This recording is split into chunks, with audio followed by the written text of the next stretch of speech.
ফলে রাশিয়া তার স্বার্থ বাঁচাতে, রাশিয়া নিজের ভৌগোলিক অংশকে বাঁচাতে এবং ভারতের ক্ষেত্রেও গুরুত্বপূর্ণ আমাদের স্বার্থ বাঁচাতে হবে।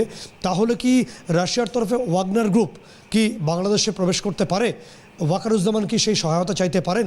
কারণ অন্যদিকে বৃহৎ রাষ্ট্রশক্তির বড় অংশের ফৌজ ইতিমধ্যে প্রবেশ করেছে, পাকিস্তানের সেনাকর্তারা প্রবেশ করেছেন।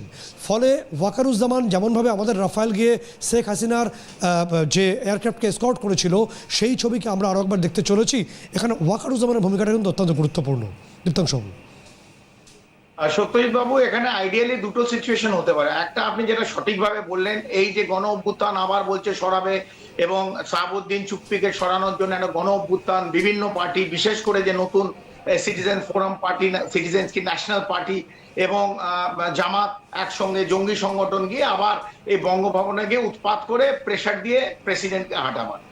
দুটো আইডিয়াল সিচুয়েশন। একটা হচ্ছে যেটা আমরা দেখতে পাইনি বিগত দিনে, সেটা যদি ওয়াকারুজ্জামান, যাকে আপনি স্ক্রিনে দেখাচ্ছেন, তার যদি শক্তি থাকে, ইমিডিয়েট আইডিয়াল সিচুয়েশন বাংলাদেশের সাধারণ নাগরিক এবং বাংলাদেশকে যে ইকোনমিক কন্ডিশনে যাচ্ছে তাকে যদি বাঁচাতে হয়, এবং যে বিভিন্ন যে ফরেন অন্যান্য যে রাষ্ট্র যার চাপ বাংলাদেশের উপর আছে তার থেকে যদি বাঁচাতে দেয়, নিশ্চিতভাবে ওয়াকারুজ্জামানকে এই বাংলাদেশের গণতন্ত্র ফেরাবার জন্য বৃহৎ বিষয় সেই শক্তিটা নিজের হাতে নিয়ে কন্ট্রোল নিতে হবে। আমি বলছি না এটা কু, বাট কমপ্লিট বাংলাদেশের কন্ট্রোল ওয়াকারুজ্জামানকে নিতে হবে। সেটা আপনি কু বলতে পারেন, সেটা ইমিডিয়েট 6 মাস আর্মি রুলের পর গণতন্ত্রের ফেরত এবং ইলেকশনে, যেটা বারবার ওয়াকারুজ্জামান যেটাকে বিশ্বাস করেন, অন্তত ক্যামেরার সামনে বারবার বলেছে, সেটা এক বিষয় হতে পারে, সেটা হওয়া উচিত।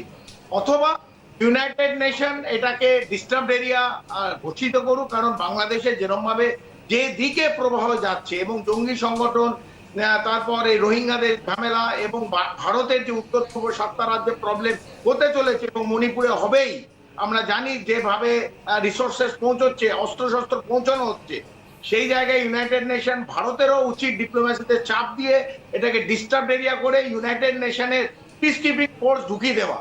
সেই কারণেই দীপ্তাংশবাবু, একটি ছোট আপনাকে বিরত করবো, সেই কারণে কি সেনাপ্রধান উপেন্দ্র দ্বিবেদী, তিনি ভুটান আমাদের অত্যন্ত কাছের একটা বন্ধু রাষ্ট্র এবং আমাদের ডিফেন্স স্ট্র্যাটেজিক পার্টনার, আপনি ভালো করেই জানেন। ভুটানে তার সফর কি ঠিক এই বাংলাদেশ ভেঙে টুকরো টুকরো হওয়ার আগে ভুটানকে আমাদের সঙ্গে রেখে একটা সাপোর্ট নেওয়ার চেষ্টা বা আমাদের স্ট্র্যাটেজিক জায়গা থেকে একটা সিদ্ধান্ত বলে আপনি মনে করছেন?